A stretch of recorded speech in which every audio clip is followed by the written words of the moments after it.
Should behaviorism shape educational practices? Behaviorism is known of all behavior that's acquired through conditioning.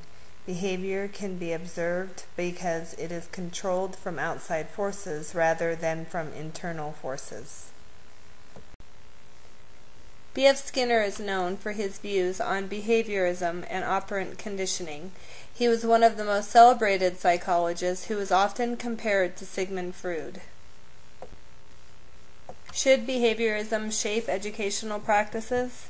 According to Skinner, most definitely yes. Learning and motivation to learn are caused by external forces. Through his studies, he concluded that when a type of behavior is followed by a positive consequence, it is more likely to occur again.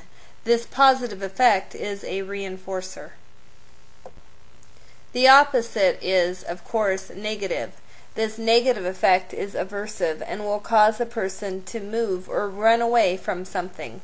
Skinner's entire system and logic is based on operant conditioning. The organism, which we will call the student, is in the process of learning on the environment, which in ordinary terms means it is bouncing around its world, doing what it does. During this operating, the student encounters a special kind of stimulus, called a reinforcing stimulus, or simply just a reinforcer.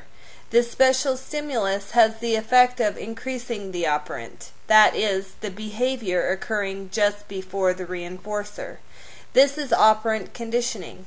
The behavior is followed by a consequence, and the nature of the consequence modifies the organism's tendency to repeat the behavior in the future. Operant conditioning would mean that man can never be entirely free because he is controlled by external stimulus. Skinner notes that teaching was largely aversive because students studied to avoid negative consequences.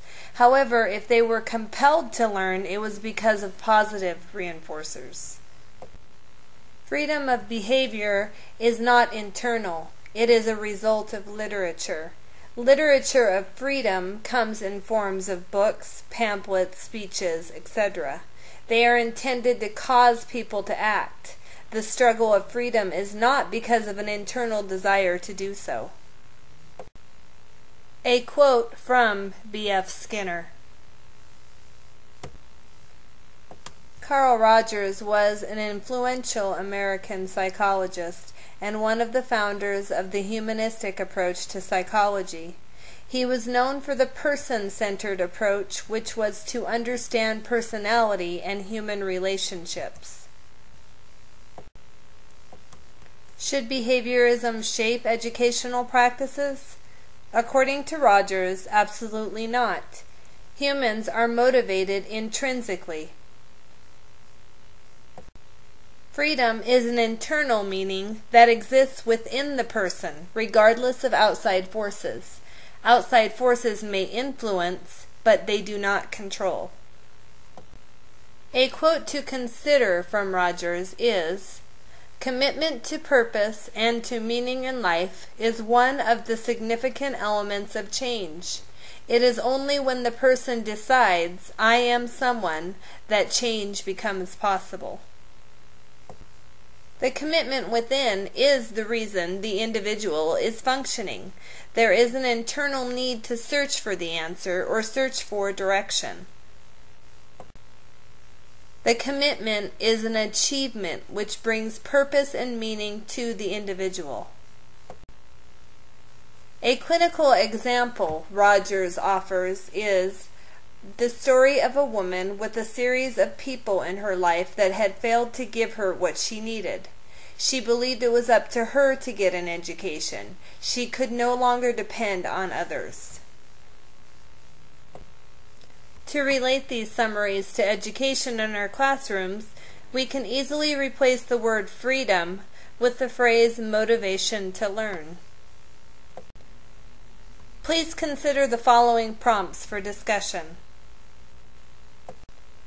Skinner and Rogers have different views on motivators. Who do you agree with? Assuming all of our students have some sort of internal motivator, is this enough to ensure quality learning? We have all seen or done different forms of operant conditioning. Do you have any examples that you could share that were effective? Any that were a disaster? Skinner states, if the struggle for freedom is to succeed, it must then be intensified. What does he mean by this? You have a student that is resistant to learning in your class. According to Skinner, what would be the reasons? What would Roger's reasoning be? I hope you enjoyed this issue, and I look forward to reading your thoughts.